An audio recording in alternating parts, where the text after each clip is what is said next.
What's going on, party people? We're back with another Wednesday Dev Chat. Today we've got a Dev Chat from May 13th, 2022. If you want to learn more about Paralives, please visit their social media accounts, website, and Patreon page. There's tons of information there. Oh, and if you like these videos, please don't forget to actually like it, subscribe, and hit that notification bell for future Dev Chats. Let's get to the good. To begin with, we've got a community voted question. This community voted question is all about one-sided relationships. You know the type. One person is in love with another, but that other person doesn't realize. A pair hates another person, and that person doesn't even know it. Maybe one believes they're friends with another, but it's simply a one-sided belief.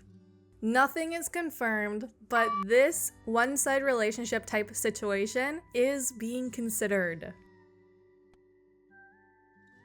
Here's a pet pic. Somebody please tell me why cats are so awesome. Why animals are so awesome. Look how adorable this little baby is. Moving on to live mode questions now. It'd be cute and nice to be able to have a para have a crush on someone else. Kind of like what we talked about for the community voted question. I think that would be great, and it's something that I've personally missed since Sims 2. Blindness isn't confirmed, but it is being considered. Glasses, monocles, and other things like that will be PAM accessories. Contact lenses will not be in the game since it might feel a bit micromanagey, and you won't really see it.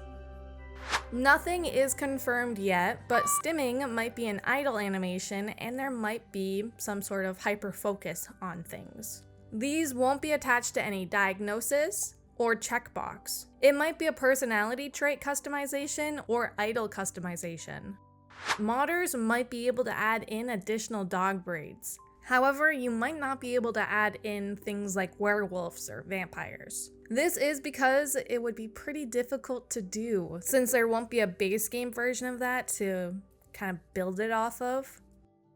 We've talked about this before, and it's still a great idea. Will households be able to have different funds? That would be challenging when trying to incorporate it into the game. When you buy stuff from Build Buy, what fund would you be using? Would players want to have to constantly switch money between funds? You know, when you think about it, it does seem to add another layer that might get kind of exhausting to deal with.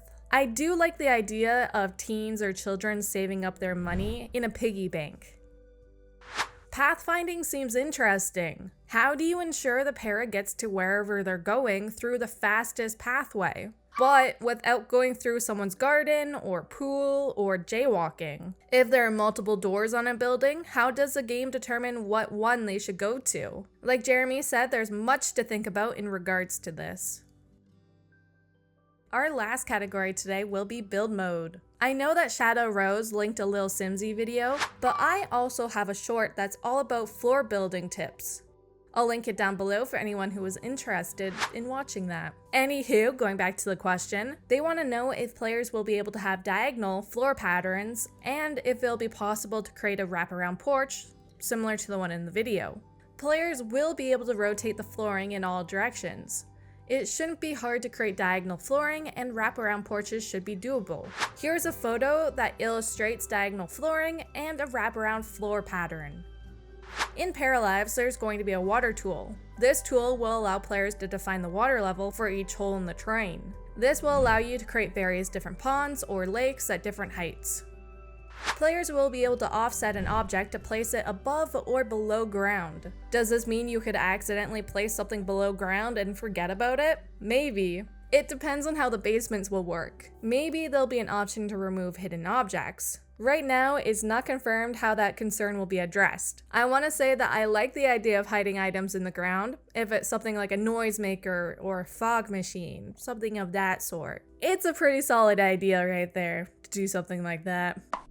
Thank you for watching, everyone. I hope you're doing great, and we'll be back here again with another Dev Chat very soon. Until then, bye!